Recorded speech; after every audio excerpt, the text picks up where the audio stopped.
This is your special edition of Business Incorporated, the decision day for Nigeria's central bank. We're counting down to that. We have about 15 minutes or less to have the governor of the central bank read out the communique of the two-day meeting. This is the third meeting in the year. Our panel here in Lagos, Olale Konlabode from Vetiva Capital, Peter Moses from Kodos Capital, Robert Today from Afrinvest, and live from Abuja studios, Professor Uche Waleke of the National State University, Nigeria's first professor of the capital market. Let's continue from here first and take us through the market. Lekon, let's continue from you finished off. Let's take this a little bit. You talk about the guidance, and we saw a little bit of the minutes of the last meeting. One MPC member actually voted for yes, for a rate hike. About this one, that was the first meeting after this new committee was put together. Gentlemen, is that also? So this is their second meeting, so we believe they've numbed together within the first meeting, and this one will be more like jolly good fellows, as it were. So how do you think we should read the body language of the last meeting? Hawkish or dovish? I think we're going to actually see a very hawkish tone from the MPC meeting today. One of the reasons why we think so is that a lot of people have mentioned the fact that global rates are going up. Coming into this year, we expected that we're going to see about 2 rate hikes in the US, which is a very important part for us to consider. But at the last FOMC meeting, we realized that there are going to be 2 more, as against the 2 that we have already seen. We're going to have about 4 for the year. And if we're going to have about 4, it means that global rates are going up.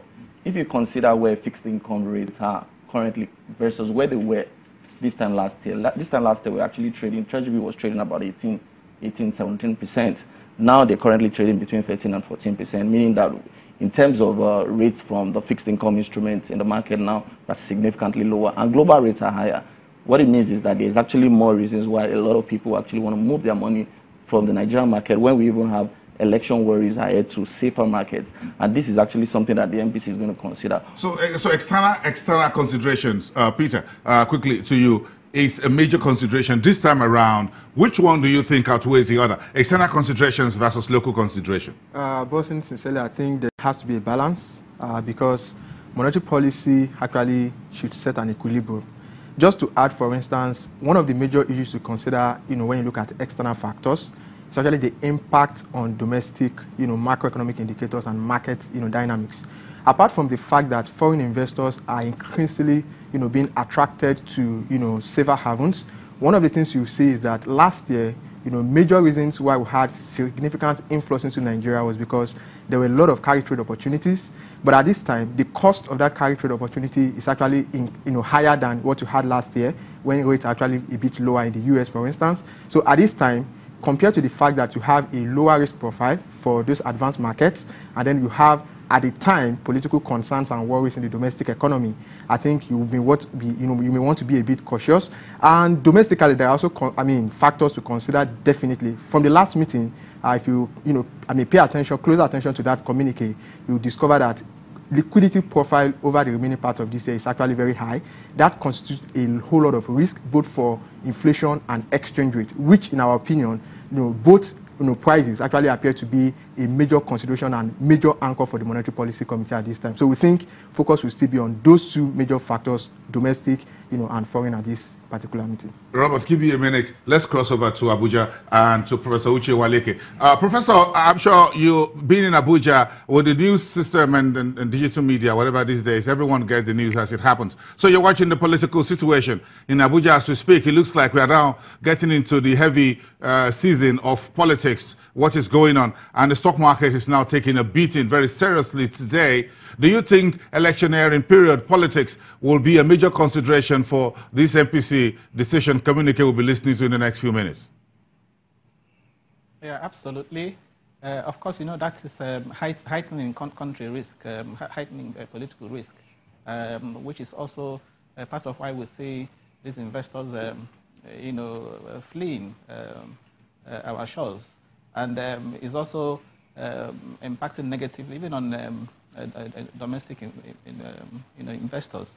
Now, quickly to the point, just to push further the point Peter was making about some other countries' experiences. You find out that as we speak, you could hardly find any country particularly in frontier or emerging economies, that is, pursuing, monetary policy easing, particularly in response to what is happening in the U.S. If you take the case of Malaysia, for example, at the last MPC meeting of Bank Negara, the members also decided to hold the rates at 3.5%.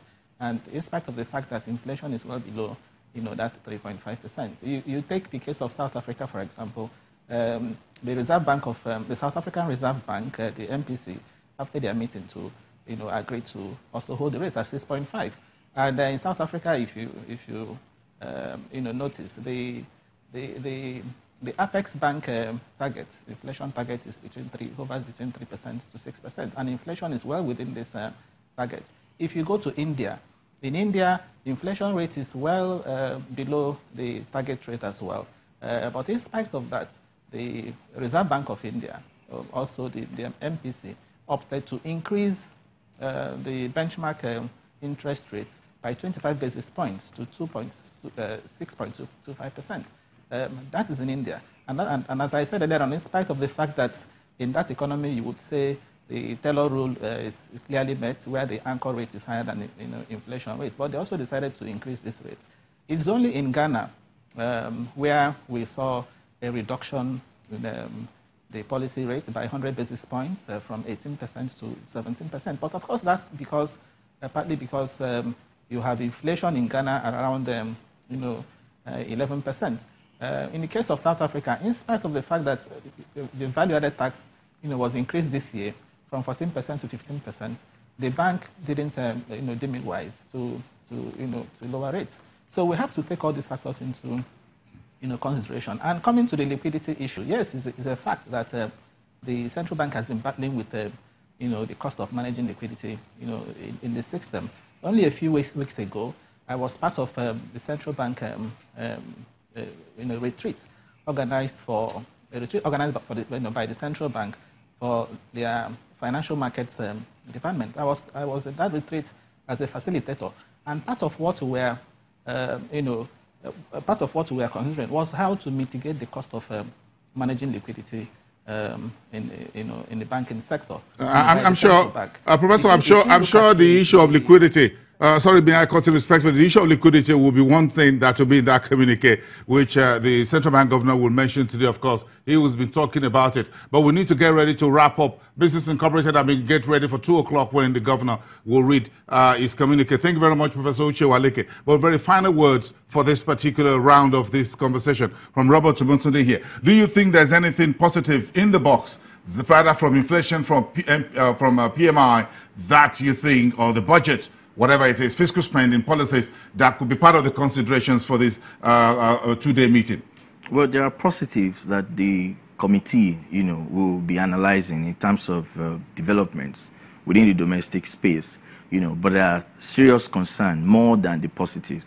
Look at the budget, for example, without delving into the feasibility of the budget, in terms of the ability of the government to be able to finance it.